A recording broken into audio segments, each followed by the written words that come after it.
അങ്ങനെ ആന്ധ്രയോട് ഞങ്ങൾ tata bye bye പറഞ്ഞ് ഇന്ന് ഞങ്ങൾ ഒഡീസയിലേക്ക് കയറി നിൽക്കുകയാണ്. വിഷമിക്കല്ലേ എന്ന് പറ.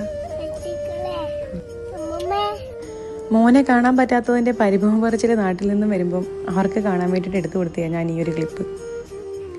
ഇന്ന് നമുക്ക് വളരെ സ്പെഷ്യലായിട്ടുള്ളൊരു ദിവസം കൂടിയായിരുന്നു. ഇന്ന് ഞങ്ങളുടെ വെഡിങ് ആനിവേഴ്സറിയും ആയിരുന്നു. അതുപോലെ നമുക്ക് വളരെ സ്പെഷ്യലായിട്ടുള്ളൊരു ഫാമിലിയുടെ വീട്ടിലേക്ക് കൂടി നമ്മളിന്ന് പോവുകയാണ്. അതുകൊണ്ട് തന്നെ ഞങ്ങളിന്ന് അവിടെ സ്റ്റേ ചെയ്യാനായിരുന്നു തീരുമാനിച്ചിരുന്നത്. ഹാപ്പി ആനിവേഴ്സറി, എൻജോയ്, രാവിലെ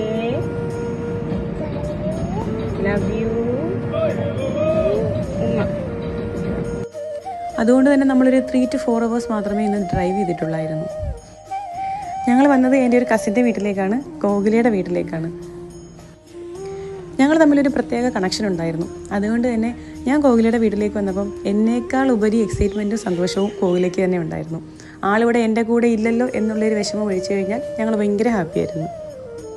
ഞങ്ങൾ ഒരു ദിവസം മാത്രമേ അവിടെ നിൽക്കാൻ പറ്റുള്ളല്ലോ എന്നൊരു വിഷമത്തോടെയാണ് ഞങ്ങൾ ഇറങ്ങിയത്. കാരണം ആ ഒരു ദിവസം നമ്മൾ ഭയങ്കര ഹാപ്പിയായിരുന്നു. ഞങ്ങൾ മാക്സിമം അവിടെ എൻജോയ് ചെയ്യാൻ പറ്റുന്ന സ്ഥലങ്ങളിലെല്ലാം പോയി എൻജോയ് ചെയ്തു. നമ്മുടെ ഇന്നത്തെ ദിവസത്തെ സന്തോഷത്തിൻ്റെ ഭാഗമായിട്ട് ഞങ്ങളുടെ പൊന്നുമോൻ്റെ കൂടെ ഒരു കേക്കൊക്കെ മുറിച്ചു ആഘോഷിച്ച് ഞങ്ങൾ നിർത്തി. ബാക്കി വിശേഷങ്ങളുമായി ഉടനെ കാണാം. See you soon.